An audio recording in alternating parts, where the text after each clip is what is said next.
തിരിച്ചു പോകാൻ ഇനി 2-3 ദിവസം മാത്രമേ ബാക്കിയുള്ളൂ. അതുകൊണ്ട് തന്നെ ഒരു ദിവസം ചേച്ചിയുടെ വീട്ടിലും കൂടെ നിൽക്കണമല്ലോ എന്ന് കരുതുന്നത്. ചേച്ചിയുടെ വീട്ടിലായിരുന്നു കേട്ടോ. അവിടെ എനിക്ക് ഏറ്റവും ഇഷ്ടമുള്ളൊരു സംഭവം എന്ന് പറയുന്നത് വലിയൊരു അമ്പലക്കുളം ഉണ്ട് കേട്ടോ. ഞങ്ങൾ ചെറുപ്പത്തിൽ കുളിക്കാനൊക്കെ പോയിരുന്ന കുളമാണ്.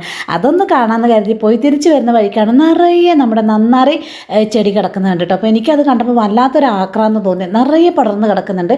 ഈ കാട് മൊത്തം ആ ചെടിയാണ് കേട്ടോ. പക്ഷേ അതിൻ്റെ റൂട്ട് എവിടെയാണെന്ന് തിരിച്ചറിയാൻ പറ്റാത്തത് കൊണ്ട് തന്നെ സൈഡിൽ കിടക്കുന്ന ചെടികളിൽ നിന്നും ഇത്തിരി വേര് പറിച്ചെടുക്കാമെന്ന് കരുതി ഞാൻ ഏതായാലും വീട്ടിൽ ചെന്നതേ കൊടുവാളൊക്കെ എടുത്ത് വന്ന് നല്ല തകൃതിയായിട്ട് നമ്മുടെ നന്നാറി പറിക്കാൻ നിൽക്കുകയാണ് കേട്ടോ. അപ്പോൾ കുഞ്ഞു കുഞ്ഞു വേരുകളെ കിട്ടുള്ളൂ. എന്നാലും അത് വെച്ച് നല്ല സർബത്ത് തന്നെ ഉണ്ടാക്കാൻ പറ്റും കേട്ടോ. ഞാൻ ഉണ്ടാക്കുന്ന വീഡിയോ ഓൾറെഡി ഇട്ടിട്ടുണ്ട്.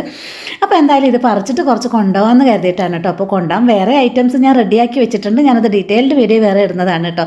അപ്പോൾ ഇതേ കഷ്ടപ്പെട്ട് കുറച്ച് ചെറിയ ചെറിയ വേരുകളൊക്കെ പറിക്കുന്നുണ്ട്. അപ്പോൾ ഏട്ടനും വന്ന് സഹായിച്ച് കുറച്ച് വേരുകളൊക്കെ എനിക്ക് പറിച്ച് തന്നിട്ടുണ്ട്. നന്നാറി സർബത്ത് ഉണ്ടാക്കുന്ന വീഡിയോ ഞാൻ ഡീറ്റെയിൽഡായി ഇടാം കേട്ടോ. അപ്പോൾ ഇതേ അതിനോടൊപ്പം തന്നെ ഞാൻ മറ്റു പല ഐറ്റംസും കൂടെ കളക്ട് ചെയ്ത് വെച്ചിട്ടുണ്ട്. ഡീറ്റെയിൽഡ്